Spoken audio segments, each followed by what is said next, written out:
Hey everybody, welcome back to another episode of Negative Influence. As always, I am your host, Justin Allen, and today we are joined by the man himself, Mr. Jason Kummerfeldt of Grainy Days. We're going to talk about how Jason approaches photography, the YouTube grind, and which flavor of Fresca is the best. Plus, whatever else comes up. So let's get into it.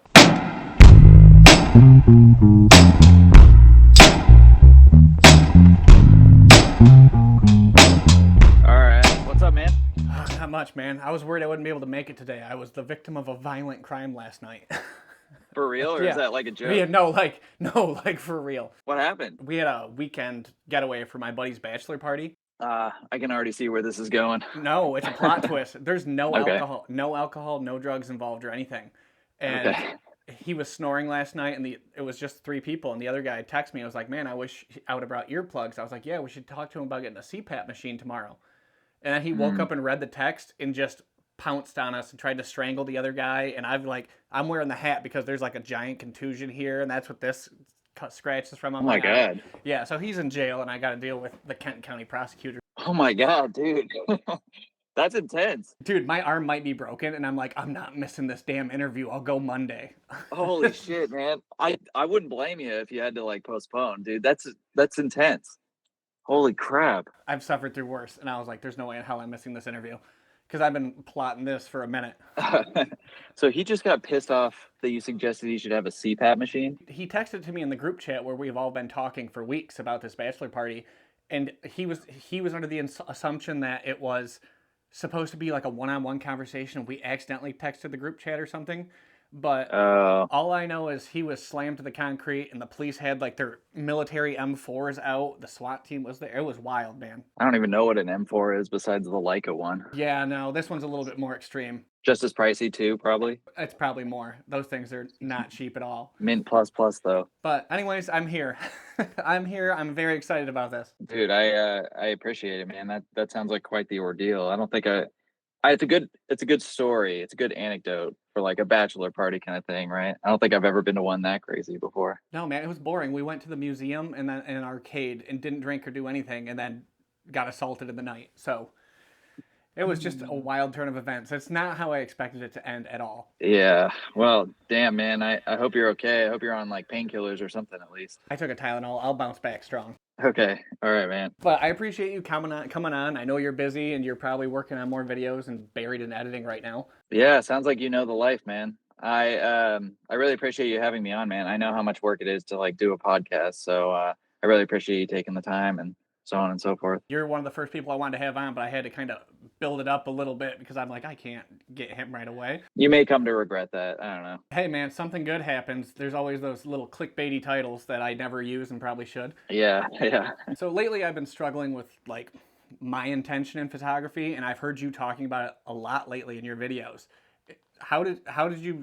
What is your process for being intentional with photography? Is it something like you set a set of guidelines for yourself, or is it an entire process in and of itself? Well, I'll tell you how I do it, but I'd love to hear more about like what you're struggling with specifically, because I'm curious too, just artist to artist. I guess the way I do it, it's a constantly like evolving thing, you know. Initially, my way to stay intentional was like I used to shoot digital, and now it's shooting film was like one way to stay intentional because like film costs money. Every time you take a photo, you're kind of gambling a little bit of money, and that forces intention. And you know, after years and years of shooting film, I think it became about finding new ways to stay intentional. So like if one camera is loaded up with 36 exposures of like black and white film, I have to be intentional, and I kind of have to think black and white when I go to shoot that camera. Does that make any sense? Yeah, it does. Just finding little ways along the road to just kind of like force yourself to think directly about what you're shooting and how you're going to shoot it. And you know, sometimes it's like, oh, I've taken a photo similar to this before in the past and I knew I didn't like it. I'm not going to take this photo. I'm going to take, 5 steps over this way and try that out instead, or something like that. It's just a bunch of little things. It's not, I guess I wouldn't say it's like one thing that does it, but I think part of growing as an artist is trying to find those little things that keep you smart about it, I guess. What have you been struggling with? I'm curious. I've just been struggling with, I don't know if it's the intention in and of itself that's giving me the issue. I'll go somewhere planning on this. I'll plan ahead and I'll get there, Yeah. and if there's somebody else there and I have to alter the plan at all, it just I don't know if it's a patience thing where I don't have the patience to wait to be intentional. So then I feel like I'm rushing Okay. myself or I'm in someone's way, and it's probably just all internal pressure I'm putting on myself because of anxiety. But it's about needing to slow myself down to actually be able to focus on those things and not worry about outside influence. I think. Oh, interesting. Do you have like an example of what you mean exactly? Like just showing up to location and somebody's already there or something? Showing up to location, somebody's already there, or if there's other, it hasn't happened a lot, but if there's another photographer there, and a lot of photographers are awful chatty, Yeah. and that's not part of my like I'll banter back and forth, but then when I'm working on something, I want to be working on that. Yeah, I get that. That's kind of interesting you say that. I feel like a lot of the film photographers I met, myself included, are very introverted, you know, and I kind of know exactly what you mean. Yeah, sometimes I'll show up on location, something I think is cool, but I get a little like I wouldn't call it an anxiety attack, but like just nervous pulling out like the film camera first of all, but then also like the digital Sony to record video for it. You just start to get in your head about it and like I don't know, are people gonna be weird? Are they gonna be mad I'm here? Stuff like that. Is that kind of what you're talking about? Especially the locals in rural places, Oh which yeah, yeah, I've seen you complain about. And it's I live in this area. I live in a very rural area, and even though some people yeah. know me, they'll just still be like, "Well, what are you doing? Why are you doing it?" I'm like, "I'm on my property. Why are you harassing me?" Yeah, it gets kind of weird when you have to like explain yourself to people. Like it seems pretty obvious like what you're doing, but maybe that's just because we're in the world a little bit. You see somebody with a camera taking a picture, they're just taking a picture. I don't know. I guess there's plenty of room for like ulterior motive, but yeah, it is part of the game, unfortunately. Um, yeah. I mean, what kind of stuff do you like to shoot? Professionally, I shoot a lot of portraits and family stuff, like on the digital side of things, which is just a way for me to go bankrupt by investing in too much film stuff. And it's just I like landscape a lot, but I want to start introducing more film into the professional work. Oh, interesting. Okay. Have any of your clients ever requested film? I'm curious. I have had one recently for there's this girl, she wants senior photos done, but she's very like old soul. And she Oh, was like, I know you shoot film. My mom told me you shoot film. Can you do some film photos for my senior portraits? And I was like, I'm very interested in that. And then she's like, hell yeah. I want to get like a beehive hairdo for it, like the old really tall hairdos. I was like, I'm sold. I am in. Yeah. You got to put a really thick, like, glam diffusion filter on it or something, like those super airbrushed looking old glam photos. Get the double exposure of her Yeah. like profile looking off to the side. Oh, yeah. Yeah. Dude, that'd be sick. I wonder if you could carve out your own little niche doing stuff like that nowadays?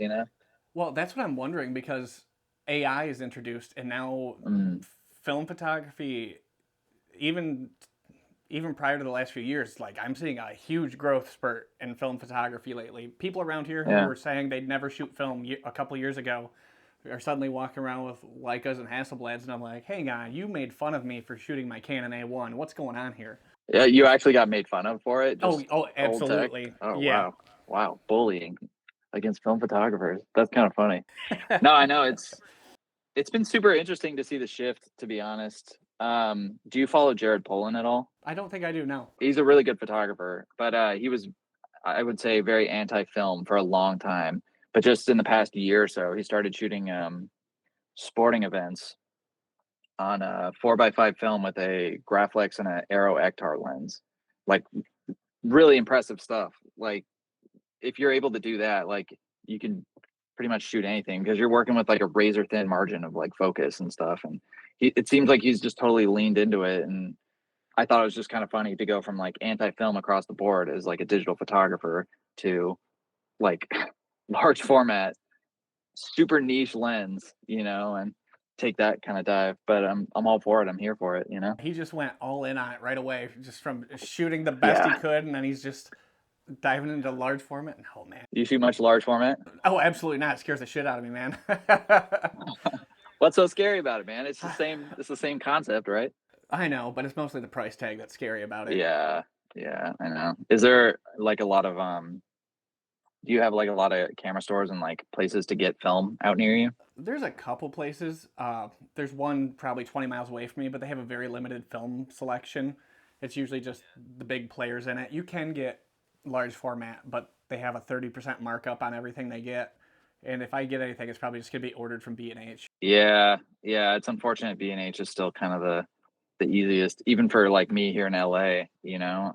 It's on the other side of the United States, but it's still like pretty competitive prices, unfortunately.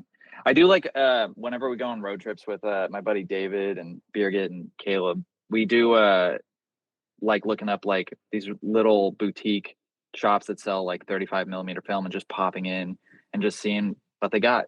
You never know, right?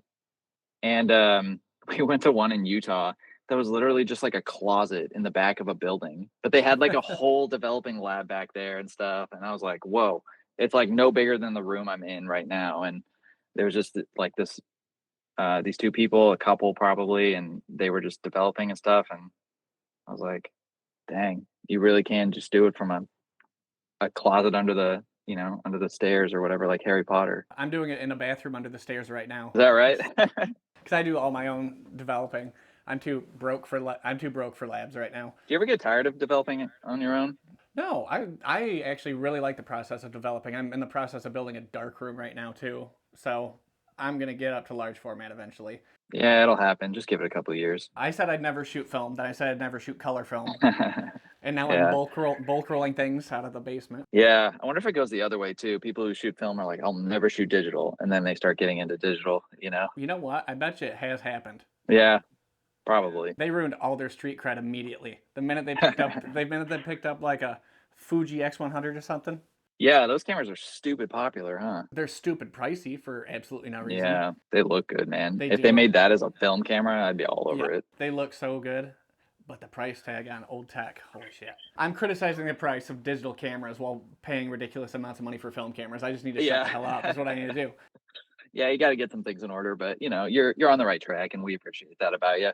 Um, you know, my biggest irk with those Fuji cameras is that they call those like style bodies. They call them rangefinder style, and it's like it bothered me for so long. Like these are not rangefinders. Rangefinders are those mirrors and stuff showing you the like ghost image and stuff. They just call it rangefinder style because it kind of looks similar, and it's like it's made me so angry for so long. Would you have a problem if they said it was rangefinder inspired? Would just that one word of inspired would change it for you? I guess I'd be more okay with that. It's such a stupid little detail, but it's just like as photographers, we nitpick everything, right? Yeah, I feel like some people need to nitpick a little more. Yeah, you think so? You nitpick yourself quite a bit. Yeah. How self-critical are you to the point? Do you give yourself depression? Or are you a healthy amount of self-critical? That's something I've definitely been asking myself the past few years. I I try to think of it as like healthy. I mean, I'd like to say I don't trust any artist who doesn't, dislike their work. If I met an artist who thinks that they're great and everything they do is great, they shit greatness, like I don't trust them. You know? It's like every artist kind of thinks they can do better and thinks like, hey, this is a good photo, this is a good painting, whatever it is, but if I did it again, if I had a second chance, I could do it way better, you know? And I think as soon as you lose that, you kind of stop growing as an artist, probably. So it's not me trying to fake it to pretend like I'm still growing as an artist, but it is just me being like, well, if I did it again, it would have been obvious how I could have made it better. And so I think to people on who watch the videos and stuff, it just comes across as like I hate all my work. It's all shit. Like I've never taken a good photo, blah blah blah, you know. But I don't know. I guess I've been trying to be a little bit more positive lately about it. But yeah, it's a tough battle. I mean, how do you feel about your work? I don't know. I have a love-hate relationship with it because sometimes I'm on and sometimes I'm way off, and it seems like I've been way off a lot more than on lately. It is just, I think it's part of the motivation and the intent thing because I'm kind of burned out on where I'm shooting right now, so I'm trying to maybe do a little road trip somewhere here and there to see if spending more money on a trip fixes things. Yeah, I wish there was an easier way. I kind of get what you're saying. Yeah, I'm kind of tired of shooting my area too. And I do find myself being a lot more inspired when I go somewhere I haven't been before and much more excited about the photos and getting them back, and when you really nail it in a new place you've never been before, and you get the photo back, and you're like, "This is perfect." You know, that's just the best feeling. So, I think that probably would work for you. Yeah, I mean, I don't know your photographic style or what you do on the regular necessarily, but that works for me. So I'm curious if it works for you. It's worked for me on vacations before. I take a short weekend or week long trip somewhere. Like in April, we went down to Hocking Hills in Ohio. I don't know if you've ever heard of it. I have, yeah. Oh, I get it. It's Ohio. It's the only cool thing in Ohio. Yeah. Well, you know. Besides Trev. Trev's cool. You can aim higher. Yeah. But that really, that's the first time I invested a lot of time into color film and actually spent time working on it. And I felt it really helped me improve composition. It helped me improve my ability to actually be out in the wilderness with nobody around and work on things. My family was there, but they're used to waiting for me. And maybe it's just like a rejuvenating process where you can use something from somewhere else to look at the place you're at in a new light. And I think that's helped me because when I came back from there, I started shooting work here that I was really excited about and thought it was awesome. Yeah. It's kind of just gone downhill a little bit. You felt refreshed coming back to your like local community after that? Yeah. Yeah. Interesting. Yeah. 100%. Yeah, I can see that. I think I've done that too, for sure. You have more appreciation for what's around you, I suppose. And it's trying to apply some of those compositions that I was able to find down there and apply it to an entirely different landscape here because I live in a very flat, boring farm community. And down there, it's all just caverns and cliffs and waterfalls. And trying to find a way to connect those two images was a challenge for me that I really liked. Oh, I see. Almost mirror images of a project. Yeah, every photographer is different. What inspires one doesn't necessarily inspire the other one. I feel. Yeah. To be honest though, I have been on trips too where it's like all this stuff is like new around me, but I have like no motivation to shoot. Like nothing's really hitting it, necessarily. And I wonder if that's also if your personal like emotional state comes into it to some degree. Dude, are you drinking a Fresca? Dude, by the gallon. Like multiple 12 packs a week. What is going on? I'm seeing that shit everywhere. Oh, they're so good. Oh my God. Okay. My girlfriend loves those. Okay. But is there two versions? There's a grapefruit and like a lemon or something. Peach. It's peach. Peach is the second one. Grapefruit's the original, right? Yeah. Okay. She has been drinking those things nonstop. It's like sweeping the nation, whatever this Fresca thing is. I tried one and I got like crazy heartburn from it. Probably citric acid. Yeah, grapefruit or something. So I can't drink them, but I've just been seeing them everywhere, man. How'd you get turned on to them? My 13-year-old stepdaughter was drinking one and I was thirsty. Okay. And I was drinking these Waterloo things. Have you ever had one of these? Those are so good, dog. They're so Blackberry. good. Yeah. Blackberry lemon is my shit. Yeah, they have one. Oh, dude, I wish I could remember. It's like a cinnamon apple or something like that. It's so good. They release it in the fall. Yeah. Usually is when I see it. Yeah. You mess with LaCroix at all? You a LaCroix guy? I'm hit or miss on it. Every now and then I don't buy it. I don't buy it, but if somebody has it, I'll drink it. I'm like, I don't need to pick that up. And I see it in the store. I'm like, I'm not paying those prices right now. Yeah. There's only like two good flavors, and yeah, my store like barely has either one of them half the time. So kind of moving away from LaCroix, but I need to find. Maybe I'll go to Waterloo. Dude, Waterloo blackberry lemonade is very good. Summer berry's good too. You feel extra patriotic drinking it because it's red, white, and blue. They kind of look like a beer or something, though. You know? They do. Like if I was a cop watching you drink that in like the public park, I'd be like, that guy's drinking a beer for sure. Yeah. Sorry, I didn't mean to get sidetracked. No, you're good. You're good, man. What were we talking about? I don't even remember. I got excited about the Fresca too. I was like, he realized I was drinking a Fresca. Yeah, I can't even drink like still water anymore. I can in like emergencies when I'm hungover or something, but like sparkling water all day, you feel like way fancier. You feel like a little princess. You know what I mean? It's the bubbles. Yeah. I like the bubbles do it for me. It's because I drank soda for so long. What soda were you addicted to? When I was younger, it was Code Red. Code Red. Oh man. Violently addicted to Code Red. That's like a niche soda. Yeah. Wow. I don't think I even ever had that. What does that even taste like? It's like cherry Mountain Dew. Okay, cool. Either that or Dr. Pepper. Dude, Dr. Pepper's big. Dr. Pepper's sweeping the nation too. Yeah. I think they outsold Coke Zero or something like that, right? I saw that. They also sold Pepsi too. Insane. My fiance is obsessed with Dr. Pepper. She's got like Dr. Pepper shirt, Dr. Peppers, and there's Yeah. a ginger ale called Verner's. It's big around here. I don't know if it's Oh yeah. nationwide, but It's a Michigan thing, I think, right? Or it's like a Midwest thing. yeah, very much so. Crazy. What are they gonna think of next? I don't know. Hopefully, some new flavors because it's getting real churned over, man. It's just like the reboots in the theaters. Yeah. Invent a new flavor. Come up with Yeah. something. Dude, I was actually kind of thinking to circle it back to film. I was kind of thinking that recently too. I was like, when was the last time I watched a YouTube video about film photography or just photography in general that was like new or inventive, you know? Is there anybody out there that's doing it differently that has like taken the formula and kind of flipped it on its head, but it worked? Have you ever thought about that?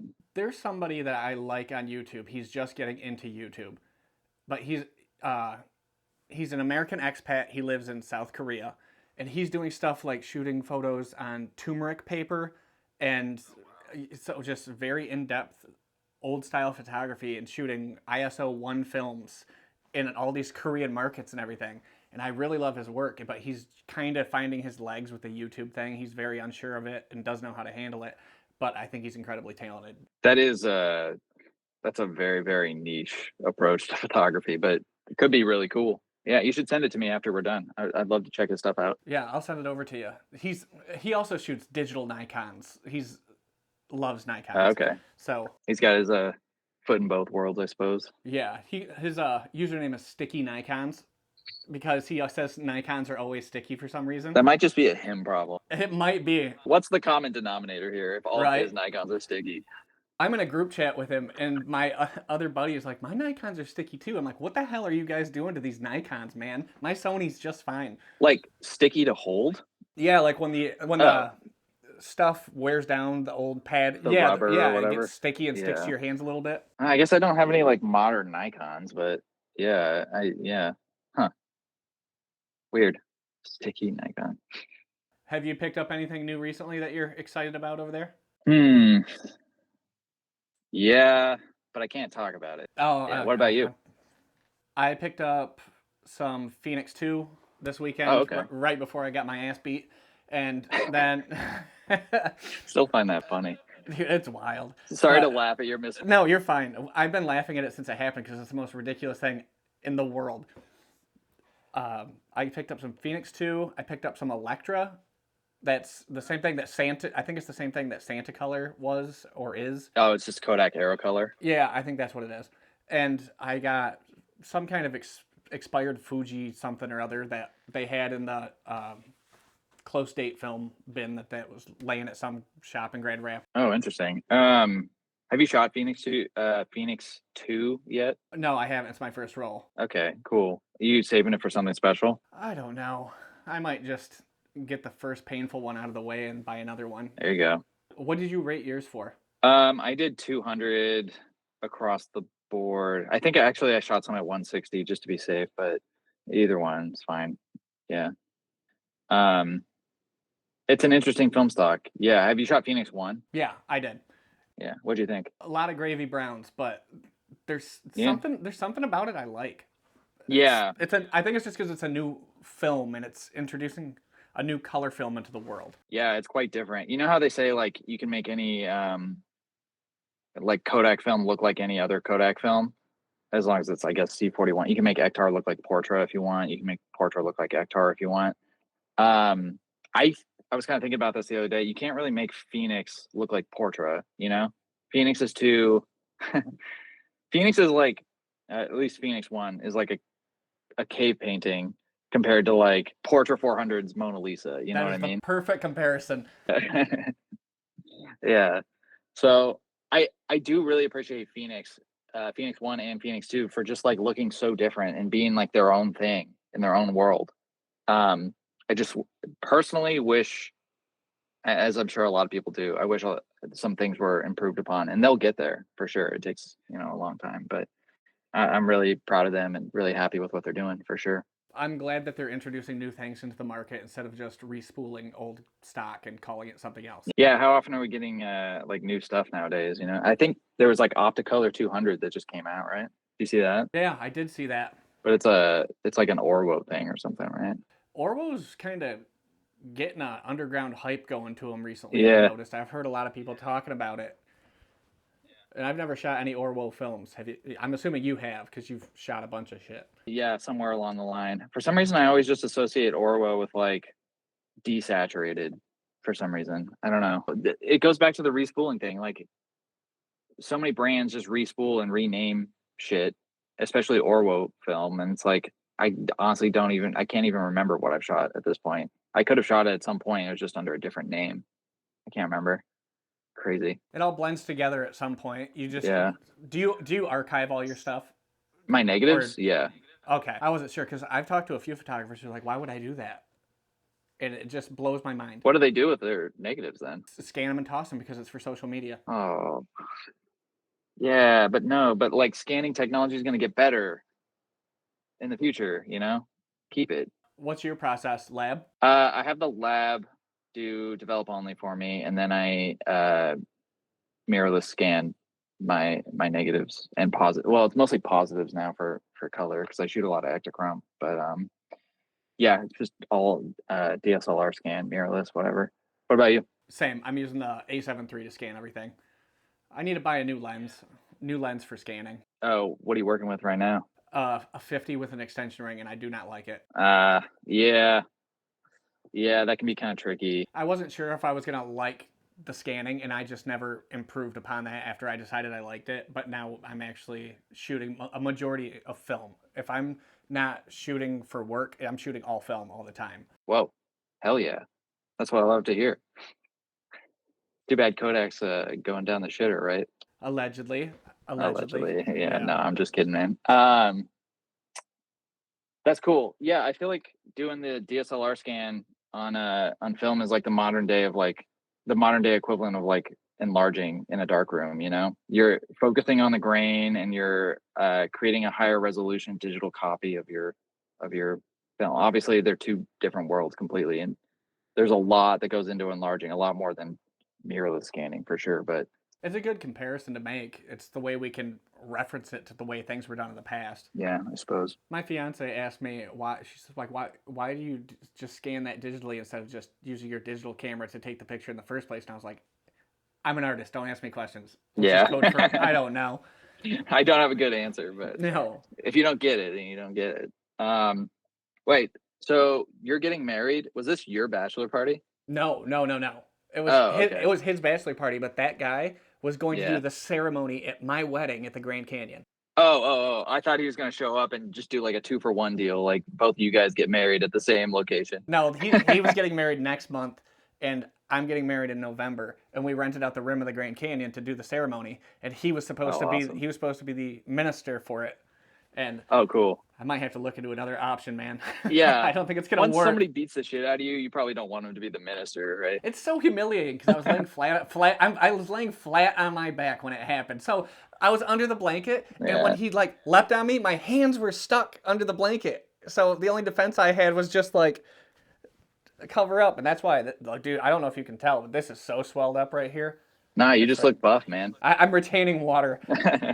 I remember waking up one time. This is a total diversion, but I remember waking up one time when I studied abroad in Italy, and my roommates had gone out and got drunk, but I had a test early the next morning, so I just went to bed early. I woke up at like 3 a.m. to like a bunch of noise, and one of my roommates was shoving my other roommate's like mattress out like half out of the window from like the third story, and I just like look up and I was like, dude, I don't have time for this, and I just went back to sleep. You just gotta ignore it, man. I learned to ignore a lot of stuff. I was in a touring metal band for years, so I spent a lot No of kidding. time in a van with 5 other sweaty dudes who wanted to kill each other half the time. Yeah, that must have been cool though. That must have been fun. I think I had a very different touring experience than a lot of other musicians did because no tour was fun and everything ended catastrophically. I was also like a death metal band, so we weren't hanging out in the best bars or anything like that. That's always been the one thing that's escaped me. I've always wanted to tour, do something touring, but like what kind of photographer is gonna tour? I always joke that if like the right band asked me, I would go on tour with them for like Oh man, behind the scenes stuff, totally for free. They just gotta like, I don't know, like I'll chill on the bus. I don't care. I'll sleep on the bus. you could make a killing doing that. There are tons of people hiring for that right now. I would do it for free if it was like the right band for sure. There's like 2 Yeah. bands you'd do it for, and you just don't want to come out and say it. Yeah. I'm trying to think what the funny answer would be, but I'm a little tired to be honest.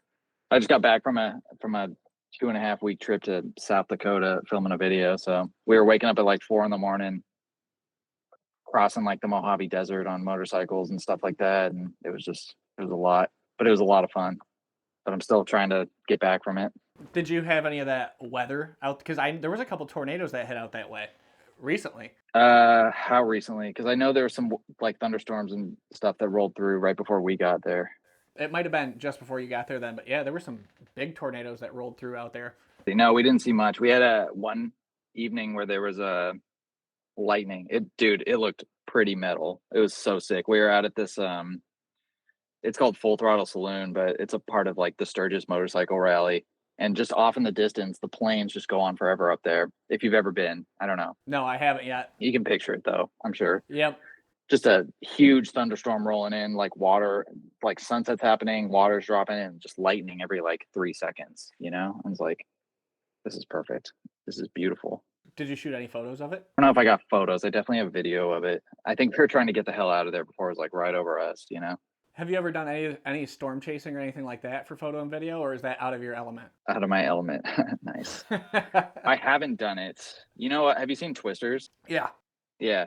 Watching that movie, I was like, dude, I want to be like a tornado chaser, photographer, you know? But that would be insanely dangerous, probably. It'd be cool. Have you? Yeah, we got hit. Really? What happened? So there was an announcement that there's going to be severe storms, and my buddy, I work for a video production company during the day, and he's like, we should go chase these storms that are supposed to be rolling from Iowa to Illinois. And I was like, hell yeah, I'm in on it, man. Let's do this. And I'm driving, and we get over there, and I didn't even think to check the weather report before he did it, but it turns out it wasn't supposed to be just tornadoes. It was a derecho, which is like a huge 500-mile arcing windstorm. And we were just outside of Joliet, Illinois, and the outer bands of an EF2 tornado hit us and caught us at a rest area. Jeez, dude. I was trying to outrun the storm, and I knew we couldn't. I was doing 90 down like I-80 or whatever the hell that road is. Yeah, you can't outrun that. I whipped into a rest area behind the side of the building to shield us from the wind, and God. that hit. Must have been like one of the scariest moments of your life, man, besides like last night at the bachelor party. No, that was scarier than the bachelor party. Because storms are my biggest fear, and I got talked into this. And we still look at storms. If it's supercell storms, I'll go out there and the planes because you can see them coming for miles. But I am not doing a big-ass storm like that. There was nowhere to go. So you watch Twisters and you're like, this is my own personal like Vietnam. I really like tornado content. There's some tornado creators on YouTube where they make these mini documentaries about all the big tornadoes. I get sucked into those so hardcore. You're just killing it with the puns today, man. It just comes out naturally. Damn, man, that's crazy. I always tell like my friends like I would do everything once for like the story, you know. I would go to outer space for the story, but like that's probably super dangerous.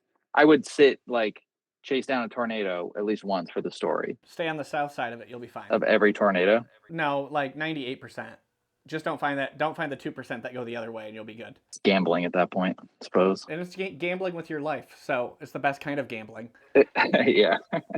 You and Caleb were talking about something on Mi Amigos the other day that caught my attention. A rival podcast. I got to do something to reach those numbers because it ain't working for me yet. You guys were talking about the dust removal AI, and I happen to be doing dust removal when you guys were talking about this. Manually? Is that what you do?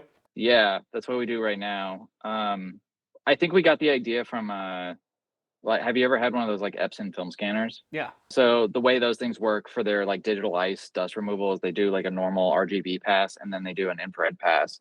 And the infrared pass picks up dust on the surface of your film a lot better, so it's able to create a mask where the white, I'm just guessing here, but the white points get erased and it fills it in with some like digital nonsense or something.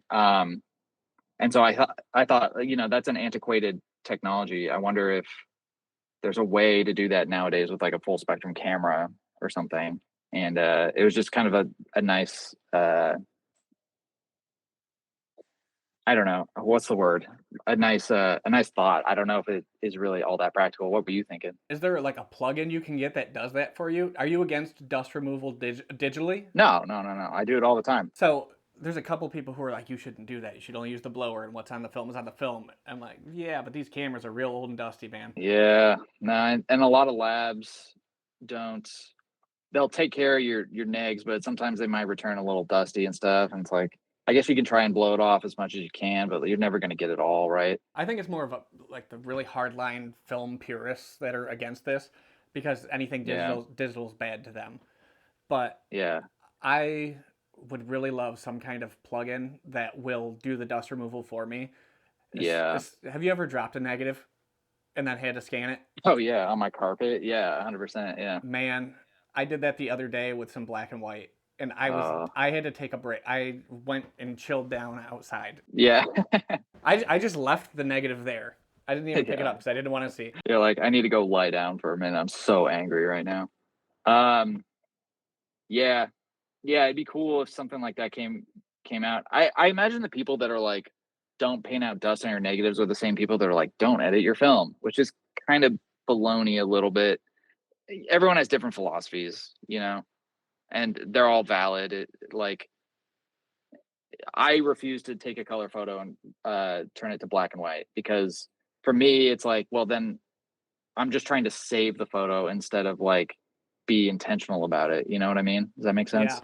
Um, but everybody just has a different line, I suppose. And how do you feel about using AI in like Photoshop or something to remove scratches and like significant dust or fingerprints or anything on your film? I've done it in the past, but I typically like to use the.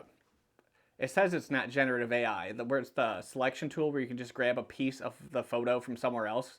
Oh yeah, yeah, the clone tool. I will use that. Yeah, that's what we do a lot. Yeah, I think we try to stay away from. I don't want to speak for Caleb. I don't know, but I think we try to use the clone tool as much as possible. And then like if there's like I've had some scans where there's like a piece of hair or something that crosses like someone's neck or chin or face or something, and it's like, dude, this is gonna be really hard to paint out like hand, like I don't know what the word is, manually, I guess, with the clone tool. I just got to go AI with it, and like it does a good job and it cleans it up, and it saves me like 20 minutes pulling the negative out, booting all my stuff up, and rescanning it. So I don't see a problem with it. It's like less than 1% of your image at the end of the day. So what does it even matter? Exactly. I think you just made a lot of film photographers feel a lot better because so many people are telling them not to do that, and everybody likes to pretend they don't do that.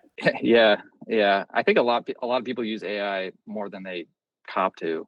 I would imagine. I don't know. Oh, they absolutely do. I wish I could find an AI that would cut this damn podcast down for me and make it intelligible instead of a Yeah, hot mess. yeah, yeah. We got to get it out of the creative field and just use it for like personal robot like slaves. Just Yeah. mini tasks that you don't want to deal with. You spend a lot of time editing the podcast. Oh yeah, I'll spend a lot because I'll cut back and forth from us instead of just having a side by side. I'll cut back Yeah. from video to video because I wanted it to be a Yeah. little different. I guess I don't know. It's There's got to be a way. I think that there's that Opus Clips thing that can cut down podcast clips. I'm just hoping they expand that to more of the whole podcast. And then it's if I want to pay for it to get it, depending on the price tag. Yeah. I'm notoriously cheap. I'm so cheap I tried out that Cinestill negative converter thing. How was it? I haven't tried it yet. They just feel like it inverts your image and gives you some LUTs to throw on it, and it vastly changes your film stock from each of the LUTs. I don't know.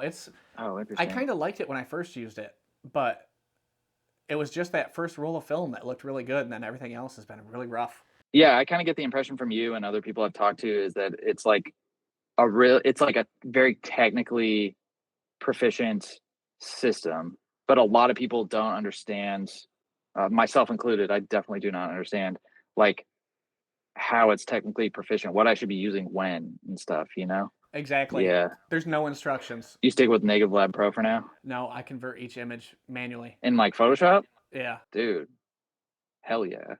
That's the way. Do you have like an action set up in Photoshop to do it for you or anything? I have built some actions for the film, but then there's other films I haven't done it for yet. If I'm shooting 500T, I have that action down nonstop. It just I churn 500T out because that's what I shoot a lot of. Have you I have a lot of questions now all of a sudden. Do you so you shoot a lot of ECN2 film? Are you shooting it the old 500T with the remjet layer? Yes. Okay. Have you shot the new stuff yet? Is this new stuff even out? I've heard it started appearing in some rolls. in Okay. stores, but I don't know what the availability Huh. of it is. I'm interested in trying it. I really want them to, because they discontinued bulk rolling, right? Yes. I assume that's where you got your 500T originally. Oh yeah, I'm bulk rolling it. So they discontinued bulk rolling. I really want them to, if they're gonna do that, I really want them to release like 500T, 250D, so on and so forth, in like little photo 36 exposure rolls or something. Now that it can be developed in C41, that'd be so sick. You can just pick up 250D at the store and develop it in C41, and it looks, it looks all right, I suppose. But I cross process a lot of 500T into C41. yeah, have you noticed like much of a difference? There's some color shifting, but not enough for me to notice it. Okay. Nothing anybody's ever noticed. They're like, this was in C41 instead of ECN2. Nobody's ever called me out about it, so I'm still just gonna do it. Yeah, I wonder if it just comes down to like a slight white balance difference, and you can easily just shift it out or something, How do you feel about changing Yeah. colors in uh, Lightroom or Photoshop? I'm not sure which one you use to edit because I saw something in your last video where Yeah. you said the saturation slider was tempting you. Oh yeah, yeah. Is this part of the intentional thing? Yeah, I try not to as much as I can, but like I shoot a lot of ectochrome now with a warming filter, and sometimes when you take a shot, I don't I can't quite place it, but um the shot comes back and it's just like really, really orange. And it like doesn't make a ton of sense why it is that way when ectochrome is such a notoriously blue film stock, in my opinion, and I'm using the warming filter to warm it up. Like I would say 80% of the time it's fine. It looks like an actual like neutrally balanced image with the warming filter. But then every once in a while there's just a shot that is like stupidly orange. Like the sun just exploded in your shot, Yeah. you know? So in that case, when I bring it in, I scan all my ectochrome as a HDR. So I take 3 photos of it. That way I can compress them together and you get more bit depth, I think. I don't know the technicalities of it, but when I do that, it makes it easier to like shift the warmth slider a little bit and correct the magenta and green slider a little bit, and everything doesn't like fall apart necessarily. So I'm okay with like doing that. I don't go in and change individual colors. Is that what you were kind of asking? I just didn't know what your opinion was on editing the colors themselves on the film in general. Yeah, I try to leave it. Otherwise, like I'll be at my computer all day. Like one of the reasons I stopped shooting digital is just because like raw files, you can do pretty much anything to them, right? And you can edit it one way and be like, huh, that is good. And then edit the next photo the same way. And you're like, ah, that sucks. Edit it differently. And you're like, that's good. I want to apply it to this one. And there's a lot of back and forth. And just, I'm sure exactly Oh, what I'm talking absolutely. about. Yeah. Yes, it drives me insane. Where do you cut yourself off at that point? You can edit it any way you want. And then there's those people who get sucked into the pre-made LUTs and stuff, which I don't like Yeah. and use. But there are people who will spend thousands and thousands of dollars on these pre-made LUTs that changes Oh yeah. everything about their photo is changed to where Yeah. the only thing they did was push the shutter, and then the LUT took over. And then drag it over. Yeah. Yeah. That's just kind of the way of the world, though. I get it for like wedding photographers who have like 3,000 photos to edit, and it's like, yeah, that totally makes sense. You got a lot to go through and you have like 2 days to do it.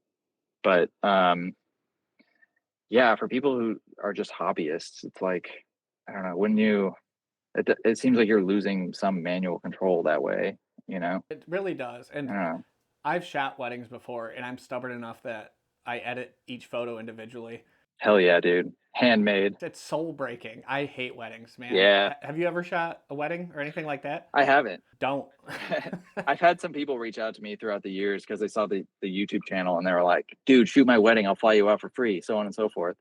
I was like, nah, man, it wouldn't be good. I don't have the style because to be a wedding photographer, I'm again preaching to the choir here because you've done it. You have to like have the eye for it.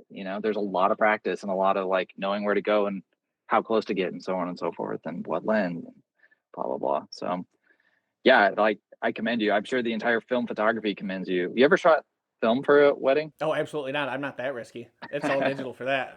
Yeah, that's tricky. I would do it. My buddy shoots engagement portraits on film, Oh, cool. and he does great work with it. And he keeps trying to get me to do it. He talked me into buying this A2E to try for some portrait stuff. He's like, just give it a shot. If you don't like it, you can just sell it and don't worry about it. Yeah. So I'm gonna probably use that for senior portrait. Yeah. Yeah, that's always the, like, bargaining with when it comes to, like, buying a new camera, right? It's like, if you don't like it, you can just sell it," and then you never do, right? Oh man, I made a bad decision the other day. "What happened, dog? You're here this is basically therapy. Talk to me." I'm just spilling my guts to you at this point. It's been on the podcast before, but I saw this ad for a lot of cameras on Marketplace, and I didn't look into it. I saw there was one Argus C3 camera in this box. Oh, cool, yeah. I gave the guy $50 and ended up with 6 Argus C3s, Well, six Argus C44s, a Petrie FT1, a bunch of Argus Model A's and B's, and he was just sold off his son's camera collection because his son moved to Japan and said he didn't want them. So I just have an army of old cameras I'm never going to use that I paid $50 for. he's going to Japan, he can just buy new cameras. That's where they come from.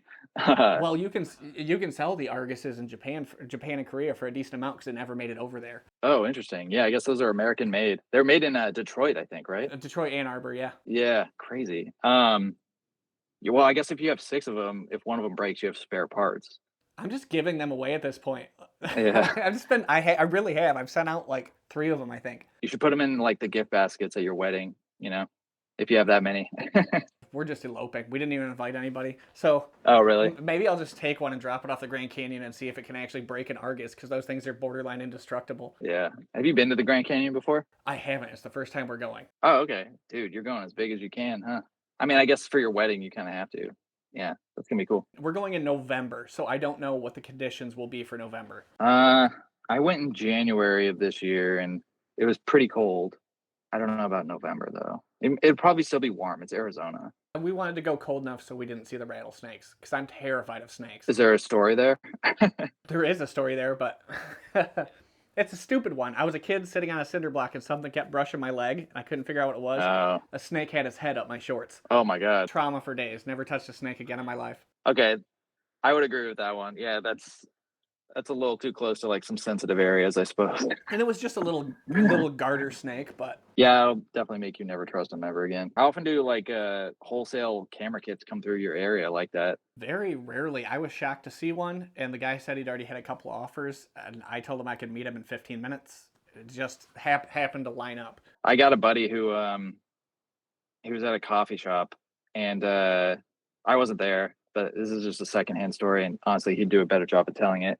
But he was at a coffee shop, and an older lady saw him shooting with one of his old film cameras or something like that, and she was like, "Oh, I have one of those from like my late husband or something like that." And he's like, "Oh, okay, cool." And she's like, "Would you be interested in it? Would you want to check it out?" And he's like, "Yeah, sure. Like I got a lot of film cameras, sure." So she goes back to her place real quick, comes back, and it's like a silver Leica M3. Oh, wow. Yeah, and she's just like, "You can hold on to it like as long as you need to. Like it's just sitting around my house. I'd rather it get used." And so he just kind of has this camera indefinitely, from my understanding. And I was like, "Why the can that never happen to me?"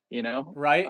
No, it never does. You'll end up with something like an Argus C3. You'll wind up with like a brownie or something. I have a couple of those. Yeah, they work. I don't know. I've never actually tried to shoot those ones. Those ones were gifts, and I'm not really into brownie cameras. They don't have Yeah. enough control for my liking. Yeah, every image I've seen shot on one, they're always like soft too, and they have like 2 shutter speeds or something like that. Is that right? But they shot a lot of historical photos on those. A bunch Oh, of yeah. because they were so popular. Everything from the past is, I would bet money Yeah. on a brownie being used for a good portion of them. Yeah, those cameras definitely had their time and place. I think my mom had one, actually, now that I think about it. You got any cameras on your like your holy grail list? X-Pan. X-Pan? Yeah, I just sold mine What today. the fuck? For real? Yeah. Man, did you sell it for a ridiculous amount of money? I'm not gonna ask the exact amount. It's just a nod or a head shake. Yeah, Yeah. good. I made money on it. Yeah, definitely. And whoever bought it from me is probably gonna make money on it as long as they can keep it working too. Because those things like double in price every 4 years, it seems like. But they're ticking time bombs too, aren't they? Yeah. Yeah, that's a problem. Well, that's the problem with any like electronic camera, right? They'll eventually just crap out, and you'll be stuck with a brick. That's why I'm so scared of buying any of the contact stuff. Same, dude. Yeah. Contact's made some mechanical cameras though, actually. They have, and I've been looking into the old SLRs. Yeah, they made one that was like really cool. I was actually gonna buy one for a second. It was called the Contax S2B. You know those? Yeah, fully mechanical, but they have like 1/4000th and Zeiss lenses and so on and so forth. They look so cool. They really I do. think they're titanium They're too. great looking cameras. They knew how to make cameras. Yeah, I love the way their cameras look. dude. Yeah. I wouldn't call it a grail item, but something I want to check out is that analog AF1 that seems to be pushed out further and further in date, and I'm curious about. Is that the one from Amsterdam? I believe so. It's like it's coming from the Netherlands or something like that. Yeah, it has the 2.8 lens. It has lidar technology for. Yeah. Yeah, it's. I'm kind of interested in it to see what it can do. I hope it works out. I feel like we're probably a couple years out from that still probably though. Like there's still a lot that needs to be done. I think their website said mass production was supposed to start in September of this year. No shit. Wow. Well, it's almost September. Allegedly, allegedly Yeah. it is, but it's been pushed Yeah. back a couple times. I'm really interested in it. I saw it when I originally saw it was like $350, and now it's up to like 500. So I'm hoping some of those things they actually said it could do can actually do it now yeah. that they've actually realistically priced it. I hope so. Yeah. I mean that sounds really good. It also kind of can sound a little too good to be true, but dude, I'm hopeful, man. That sounds really cool. I love what would you rather have? New film cameras or new film stocks? I think I'd go with film stocks because there's so many great film cameras still out there that are ticking and you can get for a steal. Yeah. Yeah. Yeah, I'd rather put like research into funding for that for sure. Give us a new like 800 speed. Hell, give us a 1600 if you guys can stomach it. Yeah. I was really bitter with Kentmere for releasing a 200 instead of an 800 when they first released that. Up until I shot Kentmere 200, and then I really liked that. But I like 400 the best. I've heard really good things about 200. It being like a little bit different than the other two in the same line. But yeah, I when 200 came out, I was like, who asked for this? Like, why does this exist? Like, if I want to shoot Kentmere 200, I can just do 100 and push it a stop. It'll look good. I don't know. It just feels different than it feels different than 400 to me. Yeah. I don't know if it's grain structure or what the hell's going on with it. It's just it feels more crisp than 400. Not to, Yeah. and I love 400. I bulk roll for 400. Yeah, same. And, Yeah. oh, do you? Yeah. It's one of the few like film stocks you can get in a bulk roll nowadays. Anyway. Well, did you see there's a new color film that they just released as a bulk roll on B&H? A new color film? I don't know if it's new. It's probably respooled something. It's like Kona color or something. I don't know. Sounds familiar. Yeah. It runs like almost $200 for a 100-foot roll. And I'm like, what the hell's in this for that kind of price? And it's a C41 film? I believe so, yeah. No, I haven't heard of that. That sounds cool though. I'll have to look into it. It's sitting in my cart. Yeah. You just gotta work up the courage. There's the cart of dreams. And Yeah. after spending the amount of money I did this weekend at a bachelor party, I'm like, I can't buy that damn film now. I have medical bills. Oh yeah. Yeah, every year I do a this series called an Ektachrome Christmas on my channel, and when November rolls around, it's like I have to add like 10 rolls of Ektachrome to my cart, and I'm just looking at the price. I'm like, why? Why do I do this? It's like your own special holiday that people look forward to, and you feel like you're letting them down if you don't. Yeah, it's like a holiday special. Yeah. Yeah, I mean I got into bulk rolling like I don't even know, maybe like 3 or 4 months before Kodak discontinued bulk rolls. So I was like, cool. That sucks. I'm buying mine off eBay. Yeah. Are you able to actually get like 100-foot rolls off eBay? Oh yeah, I got a 100-foot roll of 200T in there. I got a 100-foot roll of 500T, and a 100-foot roll of Kent 400, and it's not that bad a price on eBay. And check. I'm gonna ruin this thing for me by telling you this because people will actually watch this episode. Yeah. Etsy. Have you checked Etsy? Not for bulk rolls of film, but I will. Yes, check Etsy because. Interesting. Did you buy some of that Aerochrome that just got released? No, I didn't. I was half expecting to see a new Aerochrome episode. How much was it? Because it was pretty expensive, right? It was like 200 a roll or something. I thought it was like 130. Oh, that's not bad. I mean, it's still bad, but it's not the worst.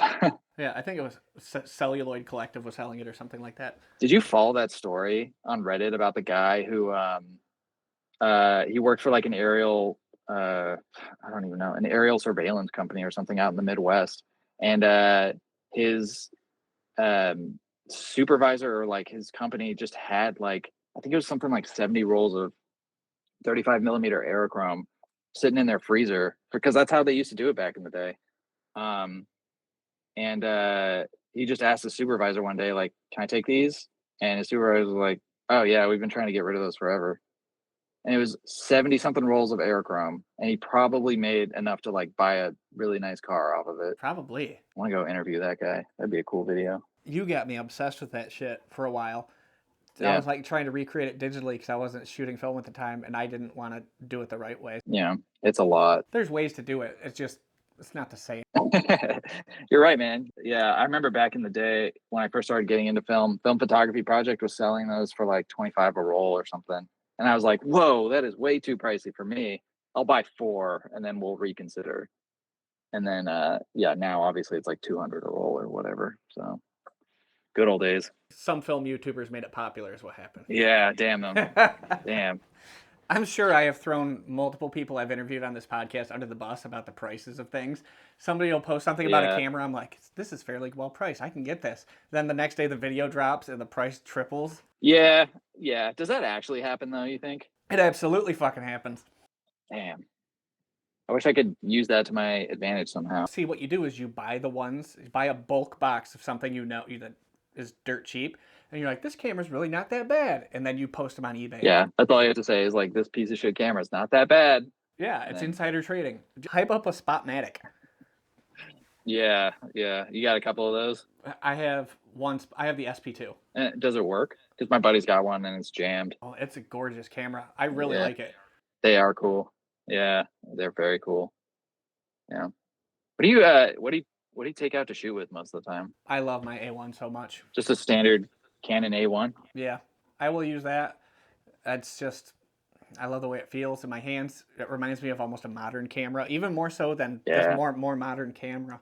It's just it feels right to me. Yeah, when you find the right camera that works for you and you just know it inside and out, you can just hit the streets and get whatever you need. It's beautiful. Which one's yours? You're gonna hate the answer, but this is what I always say. It's a Leica M6, the most overhyped, overused camera probably in film photography existence. But man, I'll tell you, it's a good camera. There's something it's to a great it. Camera. I don't know. I didn't want to believe it either, but here we are. You bought into the hype? I bought into the hype. Yeah. So much so I might even get a second one day. A second one? I'll wait for Kodak to die off and then film camera prices will drop and I'll buy a second one for no reason. Kodak actually even producing their own film, or is it a separate division that could actually afford to buy Kodak? Yeah, I don't know. Actually, you probably know more about this than I do. Oh, absolutely not. It's Alaris and then there's like Kodak Rochester, I think, right? And they're split and they don't control each other, but I think Alaris has like some say about what Rochester does or something. I think it gets really into the weeds, like if you dig into it, unfortunately. It does, because they got some kind of huge loan or investment a while back, and they invested it into physical printing and pharmaceuticals. Yeah. Printers for sure was the big thing. I can't imagine that went well for them. Like, who's printing things? I don't know. It was ballsy. I was kind of like surprised to see that their like Q2 financial report was like, we are unsure about the future of Kodak film. I was like, because I had always heard that like they made a lot of money off of like cinematography film for movies, and like Christopher Nolan just finished the Odyssey, where I think they probably shot that entire damn movie on like IMAX film, like lots of it. Kodak probably just made a lot of money from that. Maybe not enough to sustain a whole company, but like I don't know. I guess I was kind of surprised by the timing of it all. So what I've heard is that a lot of their cost is sunk into former employees' retirement benefits program, which will be ending, and that should recover a lot of their losses. I bet if they opened up bulk selling to individuals again, they'd probably make a good chunk of money, because I know there's no way that Alaris isn't profitable. They were probably keeping the rest of Kodak afloat at this point. Yeah, honestly, dude, I've been to the factory. I still don't even understand like how it all works. It's all just like people blaming stuff on other people and so on and so forth. Don't get me wrong, everybody there was incredibly nice, and every Kodak employee I've ever met has been like the coolest. But yeah, it's like half the time I talk to people in the know, they're like, I don't know. I don't know how it works. And it's like, does anybody know how it works? It's just magic. I guess it's all just magic, man. Yeah. What if there was a film stock coming back from Kodak, what would you like to see? You ever shot any of their old like legacy stuff? They had some weird stuff. No, I didn't have the budget for it because I mean I'm technically an independent contractor, so that's why I'm bulk rolling as much as I can, and I'll buy odds and ends film just to try it here and there. And people have been sending me film lately. Yeah. Isn't that the coolest? Dude, I didn't expect that to happen. Things just started showing up, and I don't have a PO box, so it's just coming to my house. I hope nobody wants to murder me, but Yeah, you gotta be careful, man. I'm not picky about film. I like the act of shooting it. Yeah, you like the process, the more hands-on process. Yeah. That's good, man. That's purist. Stay like that. Don't ever change. Do you do any home development? No, I tested out this is nowhere even close to the same thing, but I tested out some like RA4 home developing stuff, which was kind of cool. I shot like a sheet in my 8x10 and developed it at home and so on and so forth. But I was like, oh yeah, there's a reason I don't do this, you know? It's just it's so much like measurements and everything's got to be at the right temperature, and it's just like I don't know.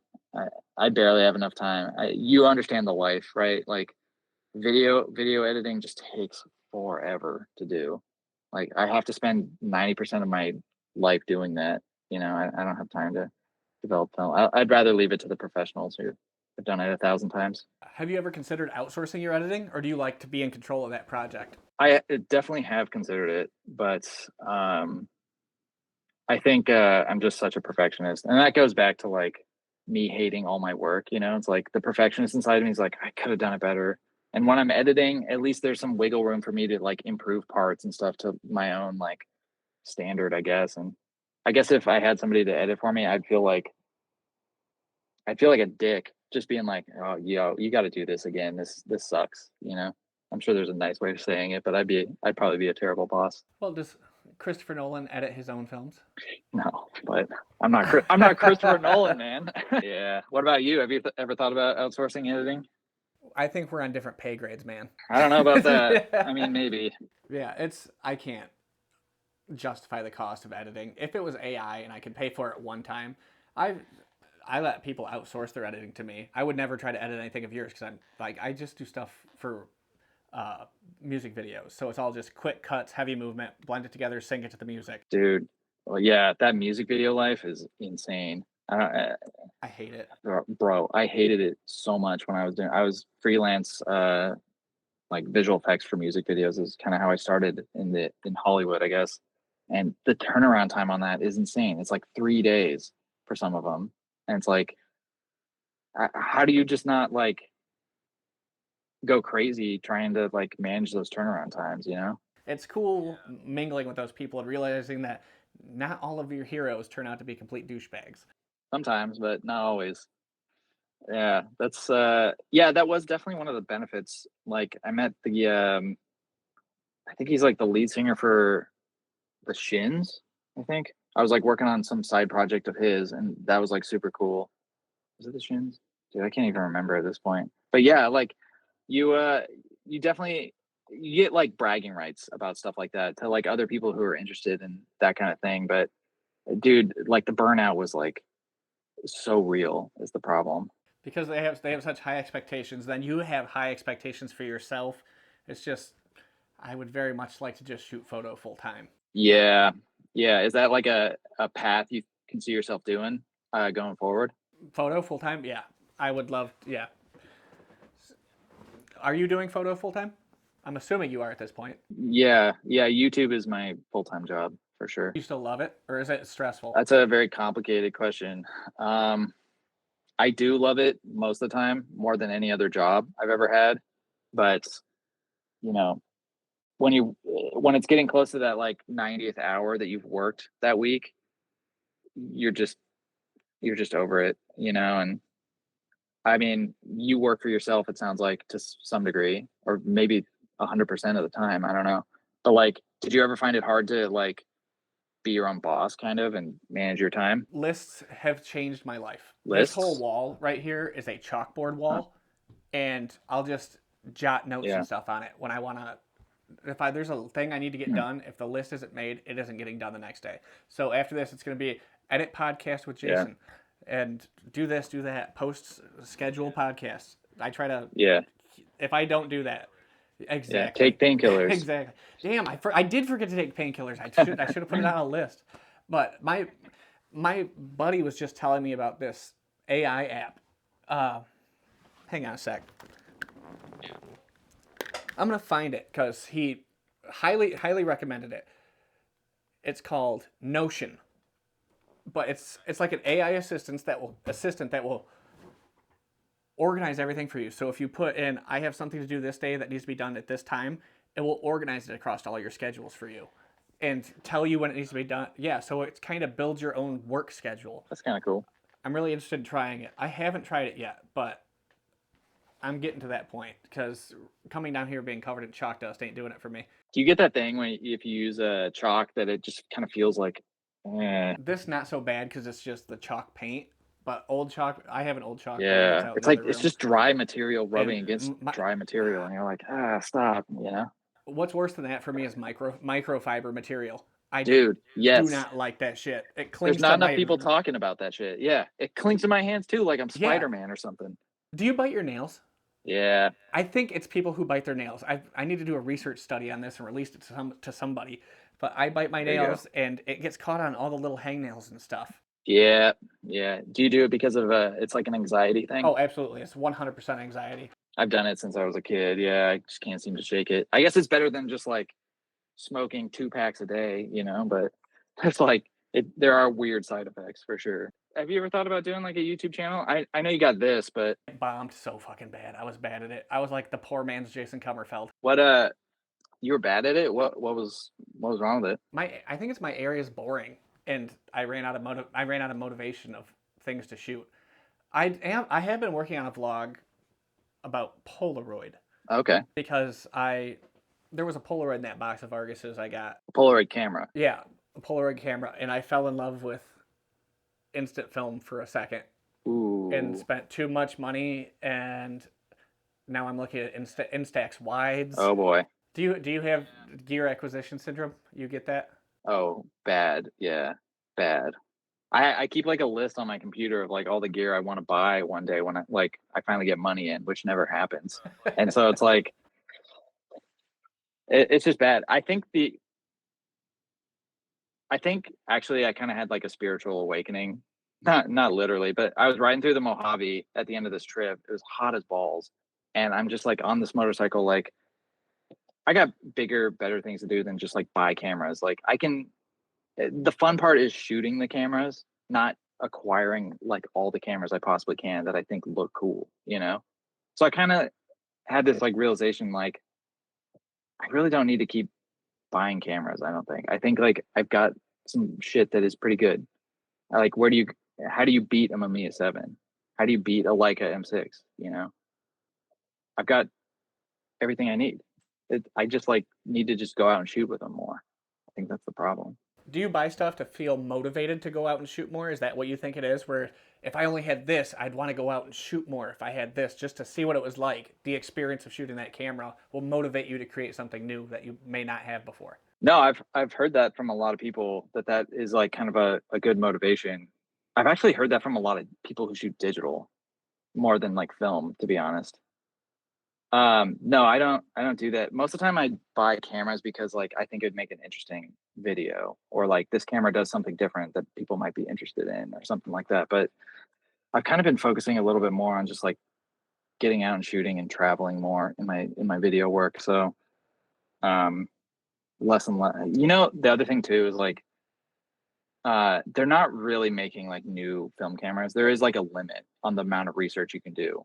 You can see every film camera that was ever made for the most part, and that's that. It's not like they're pumping out a new film camera every year. So once you kind of hit that limit, what's next, you know? What's next? Yeah, you have the finite resource. What about you? It seems like you got your gear acquisition under control. So it really is mostly under control because a lot of my stuff was cheap or gifted to me. My A1 was Yeah. gifted to me. My buddy's dad shot film. He passed away, and he had it sitting in a dry box for years, and then he just gave it to me one day. Yeah. I have more invested in film than I do into the cameras Hell themselves, yeah, dude. which is wild for me to say because I have like this wall of cameras back here, and but it makes good set dressing. Half those don't work. You have more invested in film than cameras. Does that mean you have like a huge fridge full of film? A mini fridge. Mini fridge? Yeah. I got 2 mini fridges full of film. Oh, Yeah, double the one problem up you. that I do. Dude, I think it was like a year ago now. I went through both of them because they were just like filled to the brim. I couldn't even close them, and I was like, I need to just like get rid of film that I know I'm never going to shoot. So I empty out. I have like 3 huge Ziploc bags full of film that I just like would give to people or like donate or whatever. And I got rid of like all that film, and I still like my film freezers still won't close. It doesn't make any sense. Nothing has changed. Yeah, it's insane. And I just got back from a trip to Arizona shooting like tons and tons of large format. I think I shot like 100 sheets of something. And it's like got rid of a bunch of those bigger boxes and stuff too. And the damn thing still won't close. It's insane. It doesn't make any sense. What's it mostly filled with? Honestly, retrochrome. Have you ever shot that stuff? I haven't. My buddy has some. He's got that and a fridge full of Velvia and Provia right now. Whoa. Tell me where he lives. You need the coordinates. Hey, he wheels and deals, man. Yeah. Is that what he does?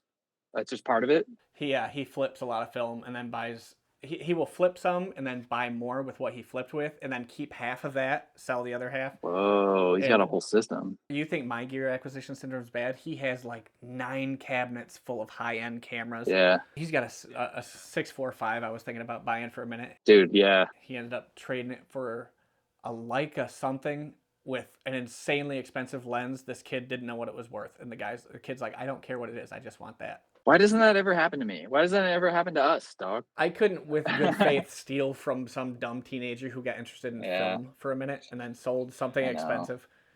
I'd wanna. I think you and I are the same in that way. I was out shooting a video, and this older gentleman came up to me and he was like, "You shooting with a film camera, huh?" And I was like, "Yeah, man, that's kind of what I do. It's my thing." And he's like, "Yeah, I gotta." Again, it was a Leica M3. I don't know why everyone has a Leica M3 just sitting around in their attic, but he's like, yeah, it was my dad's. Like, it's just kind of sitting around and stuff. And he was like, I don't know what to do with it. Would you be interested? And I was like, yeah, 100%. But then he's like, I was also thinking of maybe donating it to the like local photography classes at the nearby college. And I was like, look, man, you should do that. Don't give it to me. And I had to like take the higher road, and it hurt, but it was like, I hate to be the bearer of bad news on this, but I know people who work in those programs and things that people donate to those. The professors will take them and then donate something worse. Oh, and they put it like the professor it'll be donated to this program. The professor will be like, "Well, thank you. Yeah, we'll put this to use." They'll take they take that home with them, and then they bring back a Pentax spot matic. Okay, so I should have taken it. Are you taking it? You're like, damn it, I should have took that camera. Damn it. Are you taking any commissions or anything like that for your work? Yeah, not very often. That would be like the dream, but I don't know if like my style really translates to like things people are interested in. I've had a few people reach out about wanting to purchase the like 8x10 or 4x5 slides, like the actual physical slides of these sheet film shots that I've taken. And I thought that was kind of cool, but I'd have to like charge a lot of money because like what's going to happen one day if I want that shot back and I want to rescan it higher quality or like I'm doing a gallery or something and I need like an insane resolution or something to do it. That's like selling your worldwide rights as a photographer for an image. Yeah. And that's not cheap. No, yeah. Especially something that's as beautiful as like slide. I mean, I assume you shot slide. I'm scared of it. You're scared of it? What's going on, man? Talk me through it. I haven't looked into it enough. Okay. Is it the developing thing? Yeah. Like E6s? Yeah. It's the developing. You know what scares you even more? I didn't even know this about E6, but my buddy emergency developed some Ektachrome for me like a couple months ago. He pulls it out of the container, and it looks kind of like faded in general. I'm like, oh, dude, I screwed up. He screwed up. I don't know. I'm looking at it, and then he hangs it up, doesn't say anything, and like 10 minutes later, it's like perfect.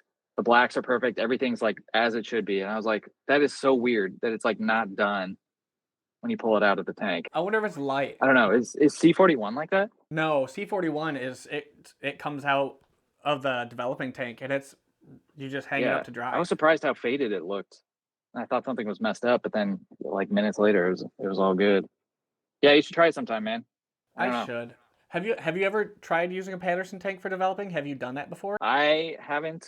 I've had like people who I've asked to like emergency develop some films because I need to get a video out or something, but and that's typically what they use. I assume that's what you use too, right? Yeah. Do you have the full like setup with like the machine thing that rotates it? No, it makes it look way more complicated than it is. I can have a roll of black and white done and out of my dark room in less than 20 minutes. Dude, that's kind of cool. That like just the idea of going out to shoot something that day, coming home, developing it in 20, 25 minutes, whatever, and actually seeing your results on film is like such a cool concept. That to me gets me excited. It is, and it's easy as hell. You should do it. It's so easy, dude. I know you say you don't have time, but do it for one roll. It is not that much to get involved. You can even do color. The C41 kits are $19. The Patterson takes $30. I always feel like not a 100% real film photographer because I don't develop my own film. I could see for color. Yeah, you shoot a lot, and you put out way more videos than me. Well, I don't know at this point. I'm probably putting out more videos, but your videos require more editing than the podcast. Quite long. Yeah. I've noticed you putting out longer videos of higher quality as opposed to trying to put out a video every certain amount. You're averaging what, one a month, one every 3 weeks, something like that? Yeah, I think the goal is one a month. Yeah. And then I might spit out some like smaller videos if like the subject is interesting or something like that. Yeah. But if it's any compliment, my fiance, who doesn't give a shit about photography one bit, is annoyed with every bit of my photography life, will text me from work, be like, Jason released a new video. We're going to watch it tonight. And I'm like, oh, great. Hell yeah. So that means she actively subscribes to your channel, and she doesn't even subscribe to my podcast. Oh, damn. Yeah, I'm like, thanks for the support. I love you. Do you watch it on like your like TV in your living room while you're like eating dinner and stuff? Yeah. Oh, that's cool, man. That's really awesome. My kid is so excited that I'm talking to you. Oh, really? Yeah, he's 11. He's like, you're talking to Grainy Days. I'm like, yeah. He's like, is the podcast that big? I'm like, no, I'm just that lucky right now, bud. No, I think what you got going for the podcast is like you're just having a conversation. It doesn't feel like forced or planned or anything. And like I appreciate that. I'm sure every other guest you've had appreciates that. It just feels like something different. I have the gift of being able to bullshit with people and stumble my way through a conversation here and there. And it's just, I said it in an earlier podcast, and I think it's people just like me better when I'm bouncing off somebody else's energy as opposed to just being the lone talking head in front of the camera. Yeah, you work better as like a duo or something. More of the wit comes out as opposed to the script. Yeah, you were dropping some crazy puns earlier, so I totally believe you. How much of yours is scripted? I like my videos. Your video. Yeah.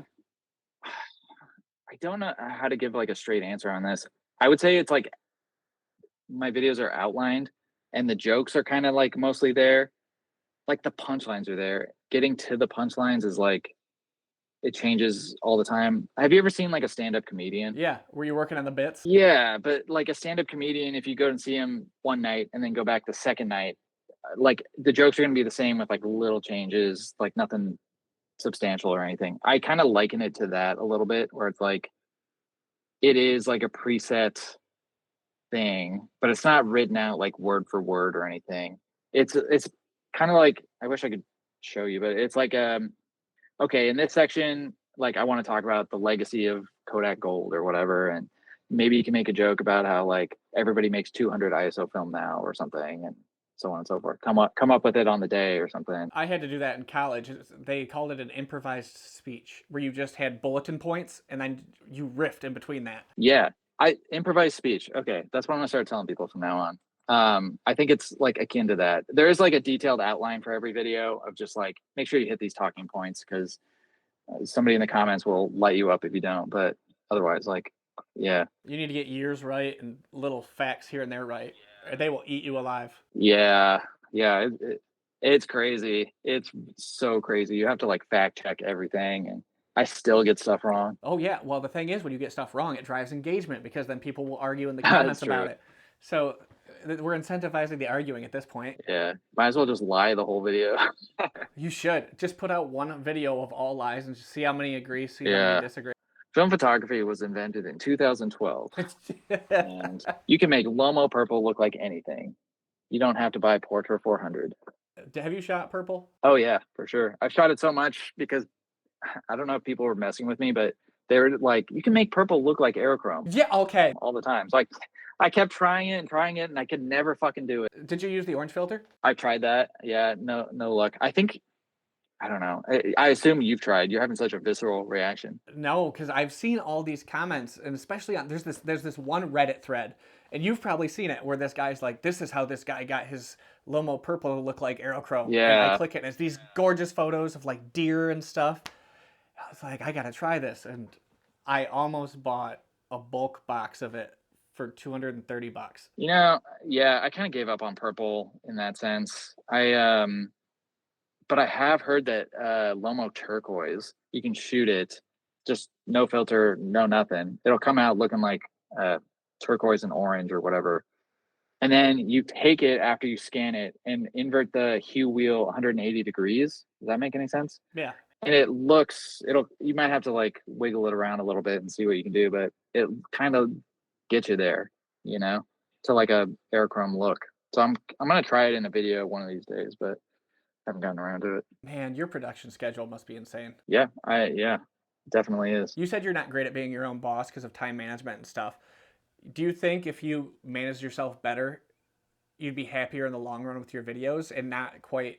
Do you procrastinate on the things and then rush to do stuff, or are you just nitpicking the finished product over and over? I think it's definitely a mix of both. You know what the issue is? Like, um, here's a good example. Right before I left for this trip to South Dakota, I was working on a recent video I was doing about large format, and it's an hour and a half long, which is like how long some movies are, right? So it's basically an hour and a half long documentary. It's not to the same level as like a Hollywood movie or anything like that, but it's still an hour and a half, and I want as much of it as I can to be perfect. So I'm working on that like from 7 a.m. to like midnight every day for like a week and a half, just trying to get it done and doing as much as I can before I have to leave for this trip to South Dakota. Meanwhile, another company is like hitting me up about like, hey, can you pump out a video about this film stock, or can you pump out a video about this camera? And I'm trying to like juggle that. I'm like, well, if you get the camera to me before I go to South Dakota, I can do that video while I'm in South Dakota. And so I'm trying to like pre-production on videos that I haven't even shot yet, while I'm doing post-production on like this hour and a half long documentary, I guess you can call it.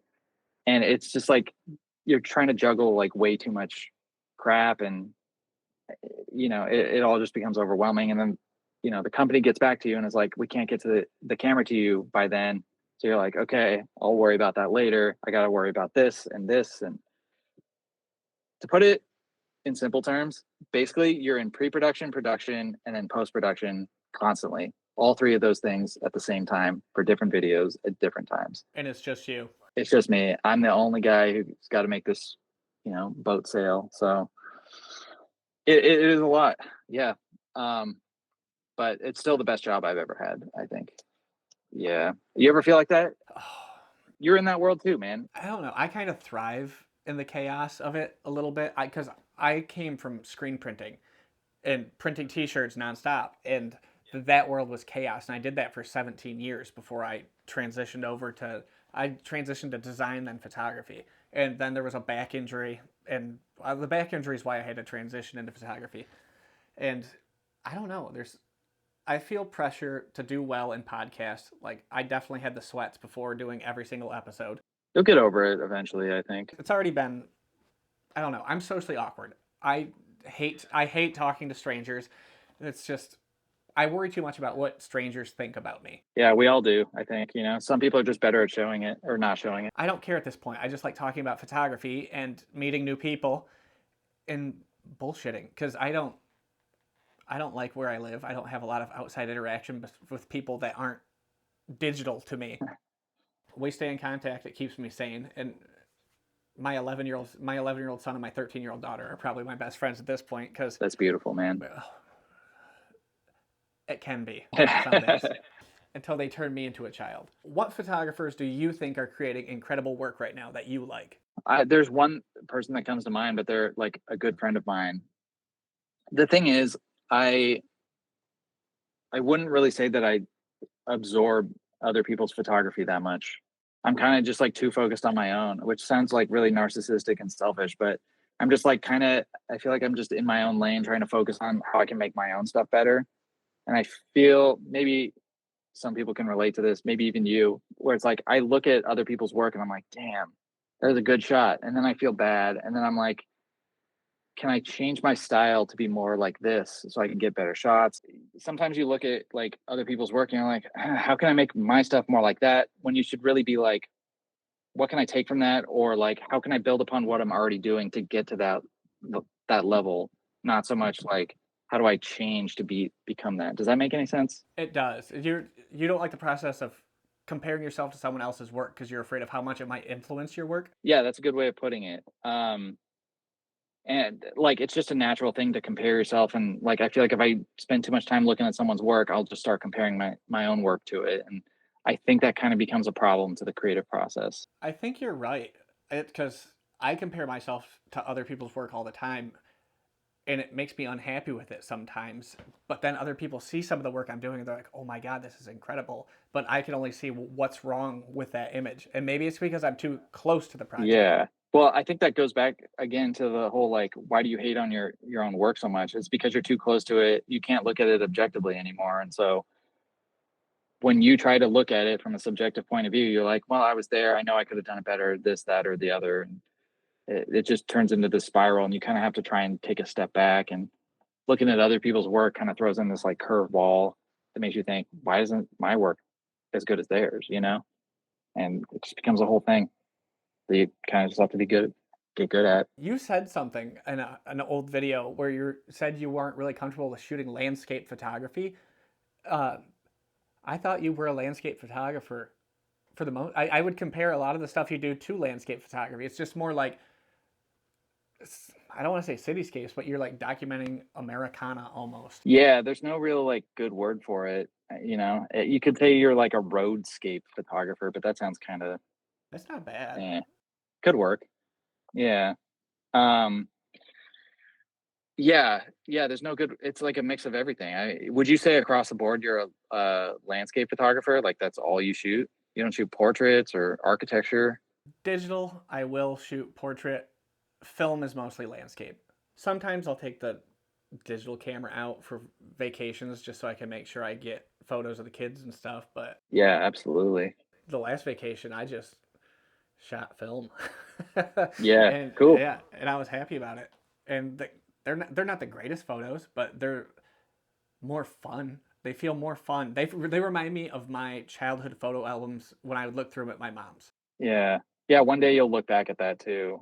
Once you have some like time distance from it, I would put money down on it that you'll look back and be like, these are great. These are fantastic. I don't know what I was thinking at the time. I know you're tired, and I'm tired and concussed, and Yeah, dude, I hope you're not concussed, man. 100%.